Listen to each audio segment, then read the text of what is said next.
TTV Dinakaran சொல்லியிருக்காரு, அம்மாவின் தொண்டர்கள் ஒன்றிணைணும் அப்படிங்கிறது தான் என்னுடைய விசாரணை பற்றி இணைவருக்கு வாய்ப்பே இல்லை அப்படிங்கிறதுனால கூட்டணி விட்டு வெளியே டிடிவி தினகரன் சொல்லியிருக்காரு.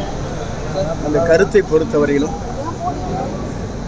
மனதிலே அவருடைய எண்ணம் என்ன இருக்கிறது என்பதை அவரிடத்திலே தெரிந்து கொள்ள வேண்டுமே தவிர எங்களை போன்றவிடத்திலே கேள்வி கேட்பது. அம்மாவின் தொண்டர்கள் எல்லாருமே துரோகிகளை தூக்கிக்கிட்டு தான் சுத்திட்டு இருக்காங்க அப்படிங்கிற என்னை பொறுத்தவரையிலும் அவர் கருத்து பரிமாற்றத்தை பொறுத்தவரையிலும் அதற்கான உரிய பதிலை அவரால் தான் சொல்ல முடியுமே தவிர எங்களை போன்றவர் கருத்து சொல்வது சால பொருத்தமாக இருக்காது.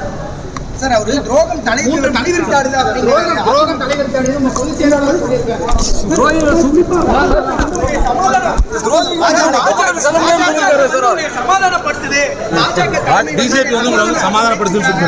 கருத்துக்கெல்லாம் நாளை பதில் சொல்லுகிறேன். இந்த கருத்துக்கள் நான் நாளை பதில் சொல்லுகிறேன் என்பதை ஃப்ரெண்ட் ஆக்கிக்கோங்க. தந்தி டிவியின் சப்ஸ்கிரைபர்ஸ் அண்ட் ஃபாலோவர்ஸ் குடும்பத்துல நீங்களும் இணையுங்க.